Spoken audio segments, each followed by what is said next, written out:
All right. Hi, Thomas. Greetings from Hello, how are you? I'm good. How are you? Bonnie, Yes. I'm doing well. Just before we get started on this great performance in this movie, it actually floored me to look back that Sideways premiered here in Toronto just almost 20 years ago. Um, How I, s- mind-boggling is that? I still remember it was, in fact, I was watching something or I was listening to an interview and they were talking about whatever hall it was at. It was Toronto in '04. Yeah. And somebody was talking about such and such hall. And I was like, wait, that's where we did the premiere of Sideways. It must have been Roy Thompson Hall, I believe. I think it was Roy Yes. Thompson Hall. Yes, because Yeah, I covered it. I yes. remember doing the junket for that, and I'm just Yeah, like, it was like, dude, but it holds like 1,000 people, right? oh yeah, I yeah. mean, it's big. It was a It's big beautiful. place. It is a concert hall, but we use it for TIFF for beautiful screenings. And anyway, it just blew my mind that it I can't even know. believe. Wow, wow. And look where you are now, Thomas Haden Yeah, Church. all the gray hair to show for it. But how are you, Bonnie? So I'm great. You got to see it. I got to see it. You blew me away. Honest to Oh, God, what a performance. I gotta ask you right off the bat, this guy Lloyd, you gotta feel for him. Honestly, he's gone through a lot.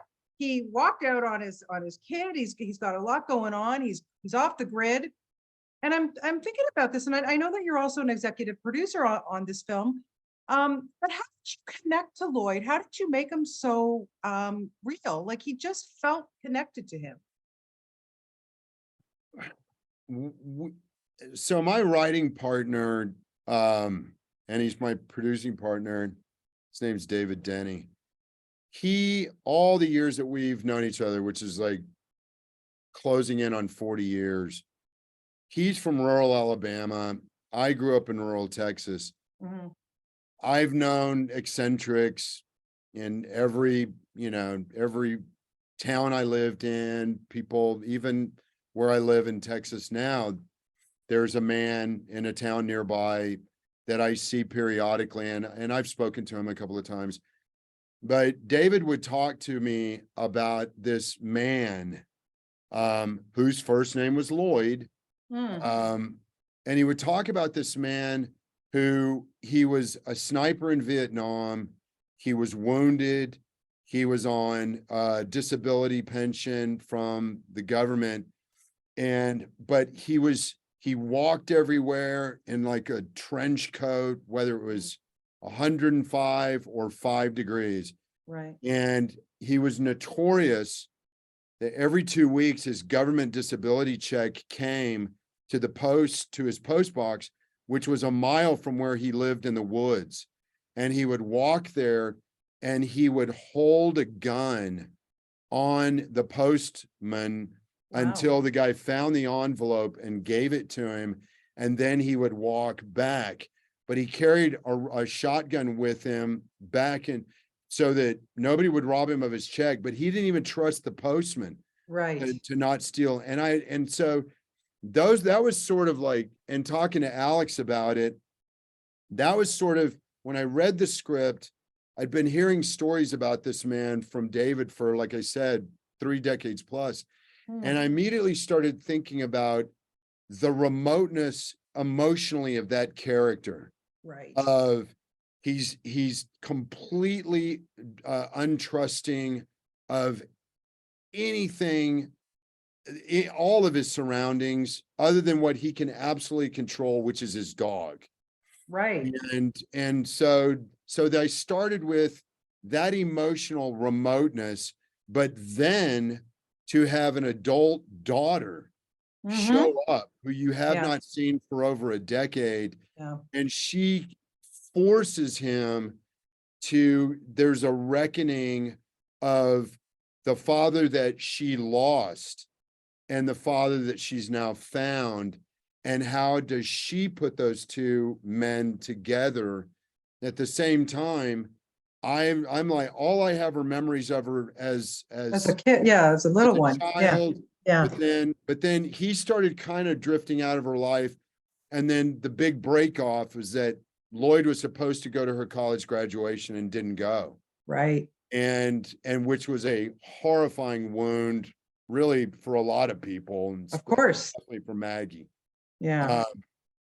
And so, but the other part of it, starting with that man, that my writing partner knew kind of as much as he could know him, is Diana talking about her father, Alex talking about his father, me talking about my father, and the, you know, the sort of like the misfortunes of different events and miscommunications and misrepresentations, and Mhm. you know, and years of you know, of just of just like the nuance and disconnect and the frailty and everything, like between, you know, because our story is about a father and daughter. So Right. we're talking about fathers and daughters, but also like with my Alex and myself, fathers and sons.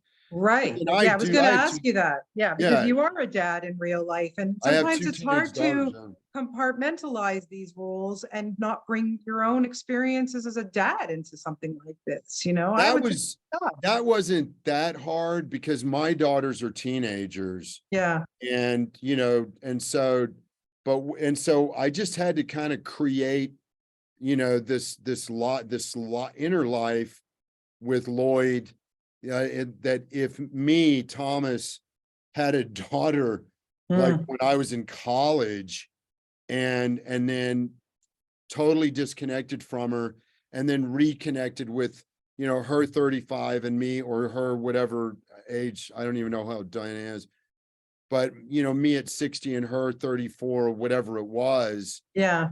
um, you know, that, so I mean, I had to kind of build all that with Alex and Diana's help, because I know me you know, when I was in my early 20s, mid 20s, there's no way I could have had a child. There's Right. no way. Yeah. I mean, and didn't. Yeah. You know, and we all ran into situations where, you know, we had to make choices, and women had absolute control over their reproductive Yeah. Back in the day, right? their reproductive rights. But Yeah. you know, so I mean, all of that had to kind of be built, but along with Diana building her, you know, her life, you know, her not imaginary, it had to be real, but Hmm. Hmm. that life, that relationship between Maggie and Lloyd. And then Alex is really the third character in the picture, you know, it's along with Migo, the dog. But Yeah. Alex is really the third character in the story, because we so much out of him talking about his dad and how Right. Right. remote his father is, who lives way off the grid in rural Pennsylvania. And so it was really just, you know, it was just this fact, but emotion, not fact finding, emotion finding mission for all three of us. Mm. And, you know, but yeah, with me, my responsibility was Lloyd.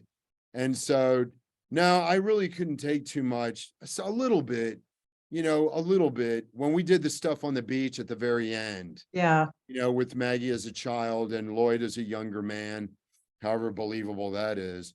You know, Yeah. Well, I shaved and cut my hair. it worked. Um, Yeah. but you know, then I was sort of like, you know, the joy that I still have in my daughters, but especially, you know, when they were, you know, 8 years old or 9 years old or 6 years old.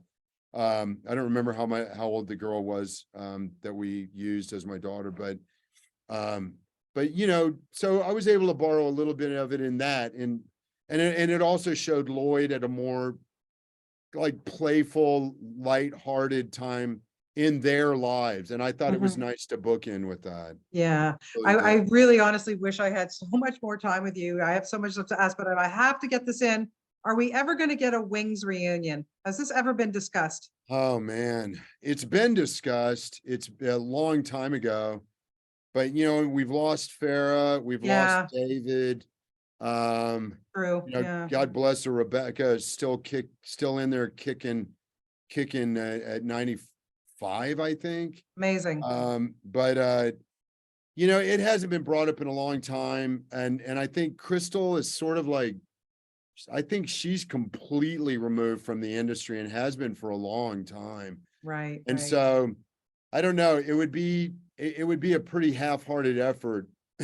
I think if it was just, Tim and Steve and myself and Tony and, and maybe Rebecca, if she was Yeah. able to do it.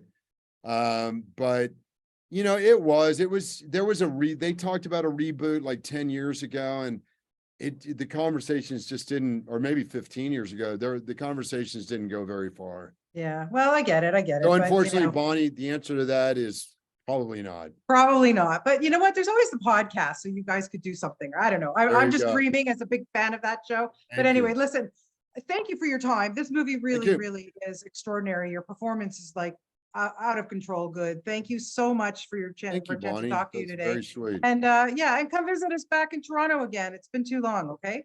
Good. I would love to right. be back there. Okay. Take care and Thank you, Bonnie. best to you. Thanks, Thank Thomas. you. Bye-bye.